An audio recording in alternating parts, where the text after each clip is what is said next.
The gaming community is a fickle bunch.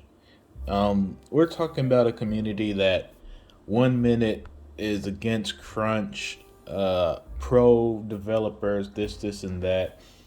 But today is now for crunch and wants Microsoft to be tougher on developers after years of saying stuff like Xbox has no games, Xbox need developers, Xbox need to give these guys creative freedom. I don't have short term memory, so I remember the creative freedom talk and all that stuff. And now that Microsoft are being a bit more hands off, now the same people are saying that, well, they actually need to be more strict. Funny how that works, huh? Now, first of all, let me say this. This came because of the report from the initiative and their staffing, which I'm going to be honest, means nothing to me. As the article said, it's pretty normal to have turnover and this and all this stuff, especially with what's still going on today. People in their working situation. So no, I don't think Xbox game studios are having a serious issue. Again, gamers.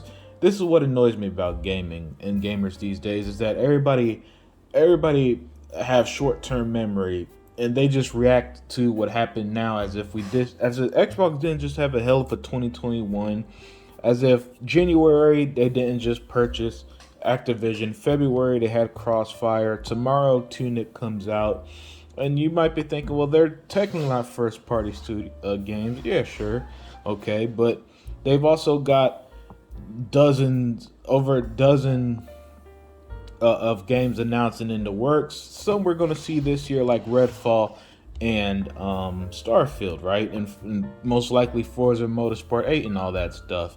So, so again, this stuff like this means nothing to me because the end product is going to be fine, right? But but when it's funny how everybody takes these rumors as absolute facts, especially with Xbox, and then change their narrative. And again, I'm gonna leave proof in this video just alone about all how everybody's now all pro crunch and all this stuff. The same gamers that stood on their soapboxes just some not long ago, years ago, maybe, um, being all pro developer, and they hate Game Pass and stuff because the developers won't make money, even though that's not how it works. But that's the stuff that they said. So yeah, gamers again being finicky as always. The initiative was going on and them working with Crystal Dynamics means nothing to me. I'm just gonna wait till the game comes out and see how it turns out. Then it's that simple as that. It's not like, and again, of all the studios Xbox has, we only ever hear this is one studio out of all the 30 plus they have that we've even heard this kind of issue. Obsidian is working on 4 games: The Outer Worlds 2, Avowed, Grounded, and an unannounced AAA project, right? So, turn Playground Games just released Forza Horizon 5, the greatest racing game, one of the best racing games you can play, and they're working on Fable right now. So, spare me all this fear mongering here. Spare me all this. Xbox needs to be harder on these developers and stuff. And then in a month, and then in a month. Oh, and you already know that if a report came out tomorrow that Xbox was forcing the coalition to make Gears, those same people will be bitching. Oh, Xbox, give them freedom. Market Phil Spencer, you need to give them freedom. So yeah, don't listen to this one. You know, and I read the interview and all that stuff. And again, I just came out of it. It seemed like a fairly normal practice to me. They got I don't care if all these former God of War developers or personnel left. So it's game development.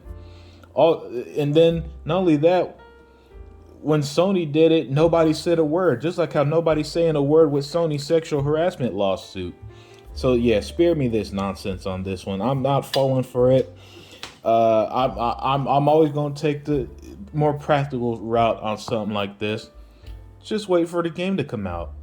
Xbox still has plenty coming out in 2022, including Tunic tomorrow. So It's not like it's any type of dire situation. Perfect Dark's still going to be a hell of a reboot. And until then, we still got Avowed, Fable, Starfield, Redfall, and millions of other games. So everything's still good on Xbox. And no, keep changing the culture in gaming.